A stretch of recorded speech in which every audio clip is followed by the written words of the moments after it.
Halo, selamat sore semuanya. Ketemu lagi dengan channel Jejak Si Boy 01. Sore ini kita bertemu lagi dengan narasumber kita yang baru pulang dari Australia, yaitu Pak Eko Aza. Gimana kabarnya Pak Eko? Alhamdulillah sehat-sehat nih dari Sydney. Kebetulan kemarin tuh lagi musim semi, jadi agak kering lembab. Wah, begitu di Indonesia udah menyesuaikan. Oke. Gimana cerita singkat saat ada di sana? Di sana itu dalam rangka apa? Dan gambaran singkat mungkin ada cerita tentang UMKM. Apakah juga seperti di Indonesia? Gimana Pak Eko? Ya sebetulnya perjalanan ke sana itu kalau soal dalam rangka apa itu memang dalam rangka jalan-jalan aja, dalam trip. Jadi kita ada bisnis, kebetulan bisnis itu bisa mengantarkan saya dan istri saya ke Sydney gitu kan untuk tahun ini. Dan sebetulnya untuk perjalanan ke luar negeri itu setiap orang juga bisa, yang penting punya impian bagaimana bisa jalan-jalan ke luar negeri. Prinsipnya seperti itu. Nah, kalau di Sydney ini memang untuk yang di wilayah ada beberapa istilahnya waktu musim ya, 4 musim. Kebetulan musim semi, jadi memang waktunya itu agak panjang siangnya. Jadi subuh itu kira-kira jam 4 itu, maghribnya itu jam 8 malam. Intinya segitu. Dan di sana tempatnya memang bersih, jadi kotanya jarang sekali macet ya. Jarang sekali macet, dan memang tempatnya menyenangkan untuk jalan-jalan, karena di sana itu untuk jalan-jalan itu orang berjalan kaki itu ada traffic light-nya, ada lampu merah. Jadi begitu berjalan itu misalnya perempatan itu, ketika mobil berhenti ya orangnya jalan. Kan di sana hampir jarang sekali motor. Jadi yang banyak itu mobil dan jalan. Nah, kalau untuk industri UMKM ya saya sih kurang tahu ya, karena posnya di sana adalah jalan-jalan. Tapi banyak juga industri-industri kecil. Jadi seperti inilah, kemarin saya ada, ini juga industri di sana kecil ya. Ini kandungan kecil dari Australia ini. Ini dari Australia juga. Saya kira di sini juga banyak yang dibuat ya untuk oleh-oleh. Ya mungkin harganya sih sama ya, teman hitungannya dia dolar gitu. Seperti ini coklat seperti ini. Di sana pun juga ada seperti ini. Ini dari Australia semua nih. Ini dari Australia juga senang-senang ya. Nah, intinya kalau di sini sebetulnya untuk UMKM jauh lebih berkembang ya sebetulnya. Mungkin di sana sudah industri. Jadi seperti ini yang buat tuh udah industri. Jadi di sana nggak ada yang buat rumah tangga, buat gini-gini, hampir nggak ada. Jadi, nah, kelasnya sudah industri. Jadi ya, jadi di sini teman-teman yang pelaku UMKM ya sebenarnya bersyukur aja di Indonesia. Gitu kira-kira. Gini bos, mungkin setelah beberapa hari di Australia, mungkin Bos Eko bisa menemukan sesuatu di mana sesuatu itu bisa diterapkan pada teman-teman UMKM di Indonesia. Ya mungkin dari sisi mungkin mindset atau seperti apa yang mungkin bisa untuk masukkan para pelaku UMKM di Indonesia. Ya saya kira sebetulnya yang namanya produk ya, produk apapun itu sebenarnya hampir sama ya. Di Australia, di Indonesia, hanya bedanya ya, bedanya di sana bagaimana satu usaha yang segini ya, usaha yang kayak gini, usaha yang coklat itu di sana bisa dibikin menjadi sebuah industri yang besar. Artinya seseorang UMKM itu istilahnya bisa juga menjadi sebuah bisnis yang besar. Nah, cuman ini memang diawali dulu dari mindset, dari pola pikirnya. Kalau pola pikirnya istilahnya besar, artinya punya pemikiran bahwa saya mau punya bisnis yang besar, saya omset saya itu bisa miliaran. Artinya punya goal dulu, punya tujuan dulu, menjadi seorang pengusaha yang besar pasti bisa juga. Nah, di Indonesia itu UMKM itu istilahnya UMKM naik kelas gitu. Tapi saya nggak naik. Tetap gitu-gitu aja. Gitu-gitu aja. UMKM seperti itu aja. Gitu-gitu aja. Istilahnya hanya sekedar bertahan ya. Ya betul. Bertahan, bahkan ya bukan bertahan untuk hidup ya kalau hidup, tapi bertahan agar ya dilihat bertahan dilihat orang masih ada gitu. Tetap diproduksi, tetap bisa jualan, tetap bisa makan. Tapi untuk mengarah yang lebih besar itu kayaknya memang kita kurang ya. Jadi dari sisi mindset mungkin itu yang perlu kita benahi mulai saat ini untuk UMKM di Indonesia ya Pak. Ya makanya istilahnya UMKM itu ya hanya segitu-segitu saja, bertahun-tahun misalnya jualan ya apalah, kata coklat, jualan minuman, jualan apa aja bagus sih sebetulnya, tidak masalah. Cuman bagaimana bisnis yang sudah berjalan itu akhirnya menjadi naik, menjadi sebuah perusahaan, industri yang bisa mempekerjakan banyak karyawan, banyak orang. Prinsipnya di situ. Nah, itu harus dibenahi dulu dari dirinya sendiri. Dia sendiri. Nah, ini saya ada satu buku gitu, namanya Leadership Master ya. Aku tulis ini, saya suka baca buku. Nah, ini sukses memimpin diri sendiri dan orang lain. Artinya begini, kenapa ini tulisannya sukses memimpin diri sendiri, baru orang lain. Nah, karena untuk menjadi besar kita harus bisa memimpin diri sendiri. Jadi bisa dikatakan kita harus memulai dari diri sendiri dulu ya. Betul. Diri sendiri punya mindset yang besar, punya goal yang besar, kemudian punya pemikiran-pemikiran yang besar, kemudian menjalankan bisnisnya itu juga walaupun dimulai dari diri sendiri ya, semua bisnis mungkin bisa diawali dari diri sendiri semuanya. Tapi dalam pemikirannya harus berjangka panjang. Ini nanti goal saya, yang misalnya katakanlah bisnis jualan makanan. Nanti dalam 5 tahun ke depan itu harus jadi apa? 3 tahun ke depan harus jadi apa? 1 tahun ke depan saya harus punya omset berapa atau cabang berapa? Itu harus punya, bahkan kalau perlu ditulis. Ya.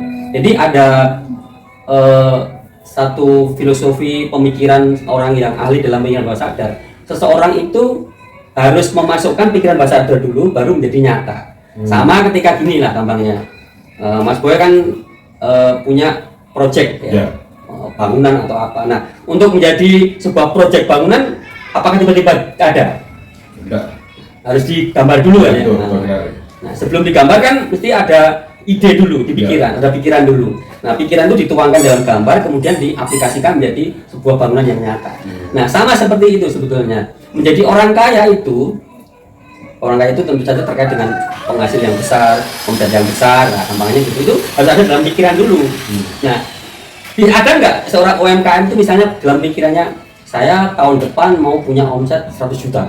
Ada nggak gitu kan? Iya, jarang sekali. Bahkan dalam 5 tahun ke depan, saya mau omset saya punya 5 cabang, kemudian 1 cabangnya omsetnya 100 juta, jadi 5 cabang 500 juta. Ada nggak pemikiran kayak gitu?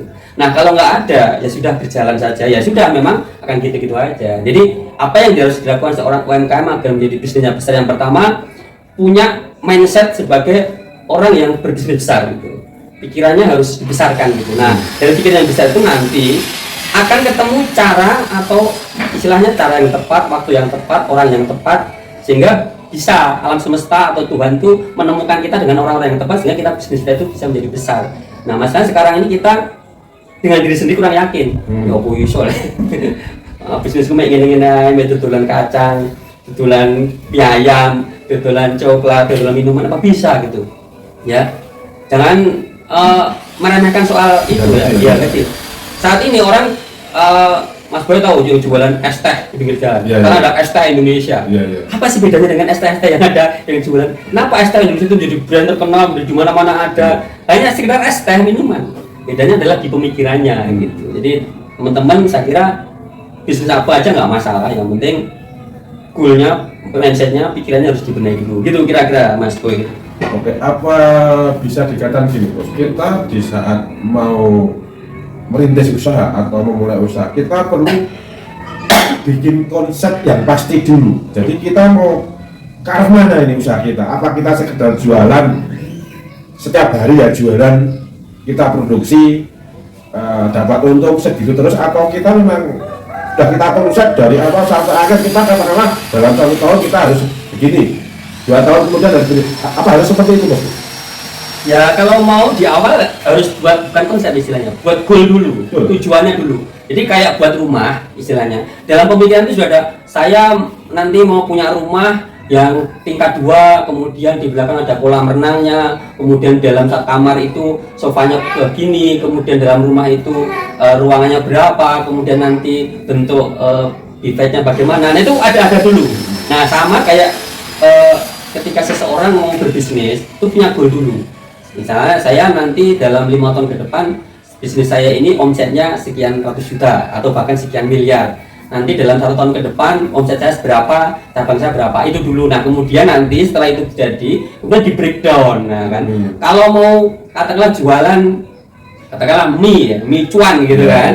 Mie cuan saya dalam 5 tahun ke depan mau omset 100 juta. Nah berarti kalau tahun depan omset saya mau 50 juta. Berarti kalau omset 50 juta itu kita kira-kira dalam sebulan ya, berarti sebulan itu harus berapa mangkok gitu kan. Nah kalau sebulan berapa mangkok nanti di breakdown berarti sehari berapa mangkok, nanti akan kelihatan. Kalau mau 100 juta berarti sehari saya harus sekian mangkok gitu kan. Nah, kalau sekian mangkok nanti ketika jualan baru katakanlah targetnya misalnya sehari harus 100 mangkok gitu. Oh kok hari ini baru 20 mangkok. Nah, berarti harus ada nanti inovasi-inovasi sehingga menjadi 100 mangkok. Intinya gitu. Kalau nggak ada goalnya akan gitu. Tapi kalau nggak ada goalnya ketika terjual 20 mangkok ya alhamdulillah bersyukur lumayan. Ya memang betul harus bersyukur. Tapi besok lagi jual lagi 30 mangkok bersyukur alhamdulillah. Besoknya lagi 20 mangkok, besoknya lagi 10 mangkok. Ya alhamdulillah. Aku kan nggak gitu-gitu aja. Jadi bersyukur itu bersyukur yang progres gitu. Oh, alhamdulillah hari 20 mangkok. Target saya sih 100 mangkok. Berarti besok harus goal 30 mangkok. Nah, kita akan ada breakdownnya gitu ketika ada goalnya. Jadi memang kita harus selalu mengevaluasi dengan jangka tertentu apakah usaha yang kita jalan ini berprogres apa enggak. Iya. Jadi di saat itu kita bisa katakanlah berbuat sesuatu. Di saat usaha kita tidak ada progres, kita harus berpikir gimana agar usaha kita itu bisa mencapai apa yang sudah kita jadi butuhkan kita. Iya. Makanya saya bilang setiap orang itu sebenarnya sudah sukses. Sukses apa yang menjadi tujuannya masing-masing gitu. Ada orang sukses yang penghasilannya sebulan 3 juta, 4 juta karena memang saya kerja di pabrik aja lah 3 juta itu udah sukses karena memang tujuan itu. Tapi ada yang saya punya goal bisnis saya sebulan omset 100 juta. Ketika omsetnya baru 80 juta, dia merasa belum sukses kan belum 100 juta. Nah makanya buat dulu teman-teman mau sukses yang seperti apa gitu. Contoh sederhana mau jualan sesuatu, omset gampang, oke lah bulan ini saya mau omset 5 juta. Kalau 5 juta itu berarti saya harus jual ini berapa biji gitu antara dulu. Tapi kalau baru jualan nggak punya goal, ya udahlah saya jual dulu. Nanti ya memang bagus, tapi ketika nggak ada goal nanti hanya mensyukuri apa yang yang nggak ada progres gitu loh gitu. Ini gitu bos. Yang penting melaku, akhirnya sebulan cuma segitu, 2 bulan segitu, akhirnya berpikir bisnis lain, akhirnya noleh kanan kiri karena merasa bisnisnya merasa nggak jalan, padahal itu belum dimaksimalkan gitu loh bos. Jadi maksimal harus dimaksimalkan dulu. Jadi kalau misalnya goalnya katakanlah jual coklat ini dalam sebulan 100 biji gitu, kalau baru 50 biji, berarti gimana caranya supaya berarti ada sesuatu yang sebenarnya ada progres. Oke bos, berhubung ini sudah ada ya. Kita akhiri dulu perbincangan kita, nanti kita kapan-kapan bisa lanjut obrolan kita yang lebih benar lagi. Untuk poinnya pada sore ini yaitu kita harus membenahi mindset kita. Kita jangan selamanya mau jadi UMKM, kita harus jadi pengusaha ya. Dan kita harus membuat goal, dan goal itu yang harus kita raih gimana supaya goal kita itu tercapai bos. Oke, mari bos, atas waktunya sukses selalu. Oke teman-teman. Assalamualaikum warahmatullahi wabarakatuh.